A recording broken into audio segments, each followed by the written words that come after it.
मराठा साम्राज्य के वीर मराठा योद्धाओं की बहादुरी के किस्से आज भी भारतीय इतिहास के पन्नों में अपनी एक अलग पहचान रखते हैं। उनकी कूटनीति और बहादुरी की कहानियां आज भी लोगों को प्रेरित करती है। इसी महत्वपूर्ण धरोहर के अनुसरण में आज के समय में भी ऐसे परिवार जीवित हैं जो मराठा साम्राज्य के वीरों के वंशज हैं। ओलंपिक गोल्ड मेडल जीतने वाले नीरज चोपड़ा ऐसे मराठा साम्राज्य के वंश से आते हैं जो पानीपत की लड़ाई तक लड़ चुके हैं। अब वो कौन सा वंश है ये तो आप जानते ही होंगे, लेकिन इससे भी ज्यादा चौंका देने वाली बात तो ये है कि सदियों पुराना काशीबाई मस्तानी का झगड़ा अब फाइनली खत्म हो चुका है। पेशवा की पीढ़ी पर जहां एक तरफ खुशियों की बारिश थी, तो वहीं आज भी शिंदे का परिवार वंश डर से कांप उठता है। जी हाँ दोस्तों, शिंदे के वंशजों पर एक साधु ने ऐसा श्राप डाला था जिसके बाद आज तक इनके परिवार का कोई भी मर्द 55 साल से ज्यादा नहीं जी पाया। आइए इस वीडियो में जानते हैं इन सारे वंशों की कहानियां। नंबर 1, सिंधे राजवंश। सिंधे परिवार के मुखिया महादाजी शिंदे पर एक नहीं दो नहीं बल्कि 3 बार फिल्मी जगत में किरदार निभाया है, और ये खासकर इसलिए भी था क्योंकि महादाजी शिंदे पर एक अनोखा श्राप लगा हुआ था। हुआ जब महाराज जी अपनी सेना के साथ रानी के दरबार जा रहे थे, तब उनकी मुलाकात एक दिव्य साधु से हुई जिन्होंने राजा को एक रोटी लेकर कहा कि रानी को इसे खिला देना।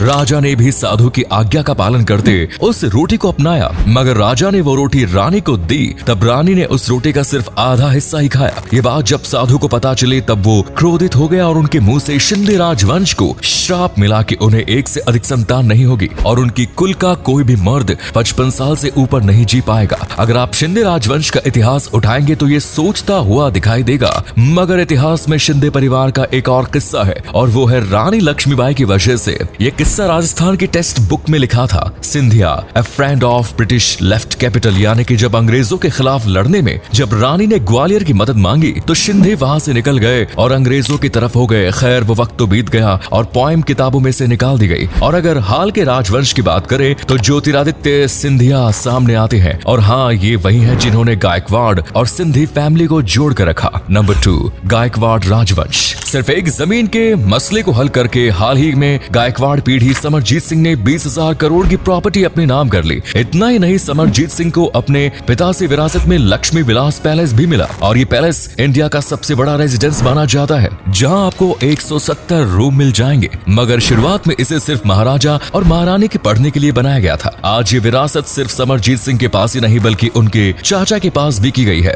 इसके अलावा आज उनके पास विंटेज गाड़ियों का कलेक्शन भी है। एक दौर में मराठा साम्राज्य के लिए जनरल रह चुके गायकवाड़ आज भी अपनी पुश्तैनी जमीनों का ख्याल रखते हैं। नंबर 3, पेशवा राजवंश।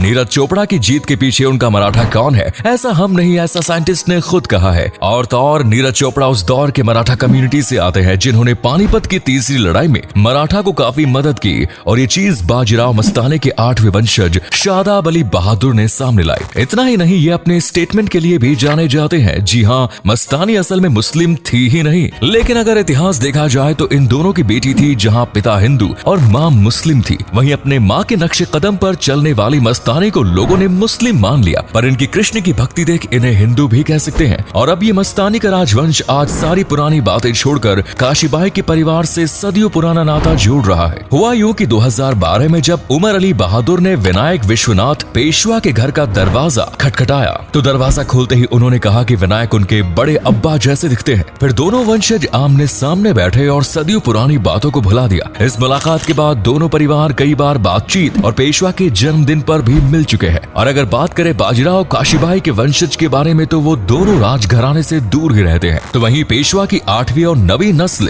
हमें एक आम जिंदगी जीती हुई दिखाई देती है। इन्हें वैसे तो कोई खास विरासत तो नहीं मिली, लेकिन पेशवा नाम होने की वजह से उन्हें वाराणसी के 2 घाट की जिम्मेदारियां सौंपी गई। क्योंकि अगर बात करें इनके सरनेम की तो वो असल में भट्ट है। पेशवा तो एक पदवी का नाम है, इसका मतलब प्रधानमंत्री होता है, जो उस दौर में हर जिम्मेदारी को संभालने के लिए दी जाती थी। नंबर 4, नेवालकर राजवंश। झांसी की रानी के परिवार को आज अपना ही किला देखने के लिए टिकट खरीद के जाना पड़ता है, पर उसी रानी ने हिंदुस्तान की आजादी में एक अहम भूमिका निभाई। पर अगर शुरुआत से देखें तो न्यूवर्कर खानदान पेशवा के पास सरदार रह चुके थे और उनकी कार्य देखकर उस वक्त मराठा साम्राज्य ने उन्हें झांसी की गद्दी पर सौंपा। फिर आया लक्ष्मीबाई का दौर जहां उन्होंने अपने बेटे दामोदर राव को अपने से जुदा करना पड़ा, और उसी के बाद लेवलकर का वंश विलुप्त हो गया। इस परिवार के वंश का हाल ही में 2007 में एक इंदौर के फंक्शन में पता चला, जिसके बाद सरकार और जनता दोनों के बीच की काफी डिमांड बढ़ गई और अपनी पहचान बरकरार रखने के लिए वो अपने नाम के पीछे झांसी वाले लिखते हैं। लेकिन जहां शहद हो वहाँ मधुमक्खी तो आएगी ही। उसी तरह पिछले साल न्यूज में काफी फेमस थे, जहाँ उन्होंने ये कहा था कि वो झांसी परिवार के हैं, लेकिन आज की पीढ़ी अरुण राव ने साफ मना किया है झांसी परिवार से इनका कोई ताल्लुक नहीं। नंबर 5, भोसले राजवंश। 1674 से शुरू हुई छत्रपति की पदवी अब शिवाजी महाराज के 13वें वंशज छत्रपति संभाजी राजे के पास पहुंच गई है और आज संभाजी राजे कोल्हापुर की गद्दी के राजा तक कहलाते हैं। पर यह सिलसिला शुरुआत में थोड़ा अलग था, जहां ऐसे बड़े राजघरानों में जन्म लेने की वजह से उन्हें बचपन में क्लासरूम के दरवाजे तक गार्ड छोड़ने जाया करते थे और फिर बड़े होकर उन्होंने अपनी जिम्मेदारियों को पहचाना। एक किस्सा ये भी सामने आता है कि संभाजी राजे की वजह से आज हमें आर माधवन जैसे एक्टर मिल पाए। हुआ यूं था कि आर माधवन कोल्हापुर में पढ़ाई कर रहे थे और वहीं उनकी मुलाकात संभाजी से हुई। बस फिर दोस्ती बढ़ी और संभाजी माधवन को पहली सीरियल दिलवाई। तो दोस्तों, आपको ऐसे ही आक्रामक छवि छत्रपति शिवाजी महाराज के समय पर भी दिखाई दी होगी, जिन्होंने 15 साल की उम्र में मराठा साम्राज्य की कमान संभाली थी, जहां उनके राजा बनने से पहले उन्हें ये राज मुद्रा मिली। मगर उनके पास यही नहीं बल्कि 2 राज मुद्रा भी थे जो उन्हें राजा बनने के बाद मिली और इस मुद्रा का अर्थ साफ था, शिवाजी के रूप में साक्षात विष्णु भगवान पधारे। और अब इस मुद्रा को छत्रपति महाराज के खजाने के साथ ही रखा गया है। लेकिन अगर बात छत्रपति शिवाजी महाराज के दूसरे वंशज की करे तो सामने सितारा के उदय राजे भोसले आते हैं और तो और इनकी शौक शिवाजी महाराज की तरह है। जहां महाराज के पास 7 घोड़े थे, वहीं उदय राजे के पास 5 लग्जरी गाड़ियां नजर आती है। नंबर 6, होलकर राजवंश।